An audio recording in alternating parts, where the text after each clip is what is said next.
Ναι. Λοιπόν, και εδώ ο Λάμπρος, ας πούμε, θέλει να καρφώσει μια πρόκα σε έναν τοίχο. Κώστα, παίρνει. Τι κάνεις, Λάμπρο? Εσύ δεν το έχεις ξανακάνει σίγουρα. Τέλεια, άψογα. Πάρα πολύ ωραία, λοιπόν, παιδιά. Για να ξεκινήσουμε λοιπόν τη σκηνή, αυτό που θα χρειαστούμε τώρα είναι ένας...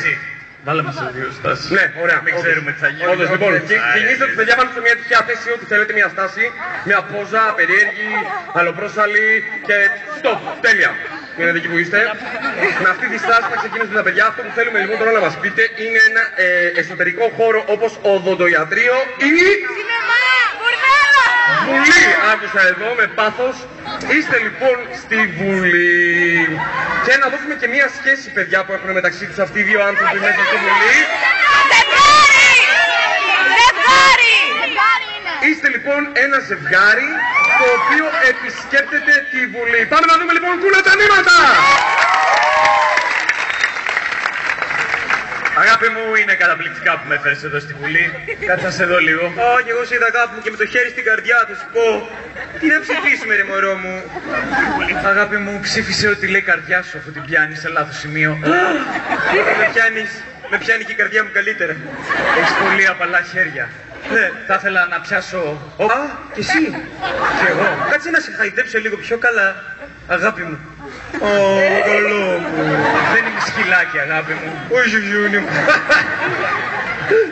Θα τα αφήσω τώρα εκεί το χέρι, δεν ξέρω Άστο, δεν πειράζει, καλά είναι. να νιώθω την άβρα σου. Θα πάω ένα βήμα πιο μπροστά για να σε βλέπω καλύτερα εδώ. Μη στη μου Βουλή. φεύγεις. Λοιπόν, έχουμε μια μεγάλη απόφαση να πάρουμε. Θα να πιάσω λίγο τη ρόγα σου. Σε καβλώνει η Βουλή, αγάπη μου, Εδώ ανάβουν τα κάβλα μου. Κάτσε να πιάσω κι εγώ το χέρι σου που πιάνει τη ρόγα μου. Μήπως θέλει να πιάσει κανείς άλλο τη ρόγα σου, αγάπη μου? Θα φέρεις και τρίτο στη σκηνή, αγόρι μου. Σκέφτομαι να φέρω το άλλο μου χέρι. Περίμενε λίγο, μωρό μου. Σας περιμένω.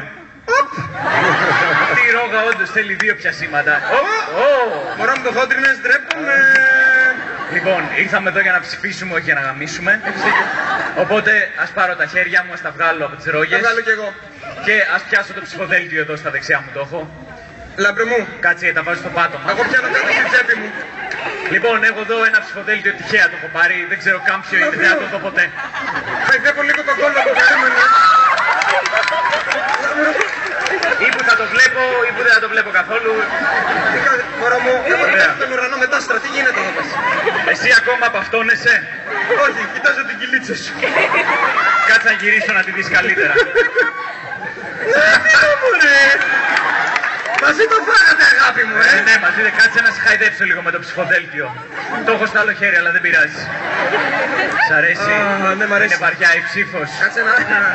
Κάτσε να βγάλω το στυλό από την τσέπη μου τώρα, αγάπη μου, για να σταυρώσω αυτό το ψηφοδέλτιο. Κάτσε το κρατάω εδώ να το σταυρώσεις. Έτσι. Δεν θα βγάλω το καπάκι, με το καπάκι θα υπογράψω. Καλά κάνεις. Περίμενε. Κάνω και ύπους. Σταυρό έκανα, αγάπη μου, δεν Ένας ξέρω. τεράστιος σταυρός σε όλους τους βουλευτές. Ναι. Πάρα πολύ ωραία. Λοιπόν, να το ρίξουμε στην κάλπη. Πάμε μαζί, σε παρακαλώ. Λοιπόν, Περίμενε, να γυρνάω μπροστά και κάνω δύο βήματα και το ρίχνω στην κάλπη. Θα πέσω. Ένα βήμα, δύο βήματα. Έγινε τελείως λούκρα, αγάπη μου. Δεν πειράζει, αγάπη μου, από την αρχή ήσουνα. Περίμενε, το πιάσουμε μαζί το ψηφοδέλτιο. Λοιπόν, κάτσε, πιάσε εδώ το χέρι με το ψηφοδέλτιο και πάμε να το ρίξουμε στην κάλπη. Ένα μεγάλο βήμα για εμάς και ένα τεράστιο για την Ελλάδα. Γάμισε. Πάμε. Κάλπη. Ευχαριστούμε πολύ, κύριε. Πραγματικά το τι γίνεται στην Ελληνική Βουλή δεν το Έτσι είναι η Βουλή. Καλά, και δεν έχεις δει τίποτα.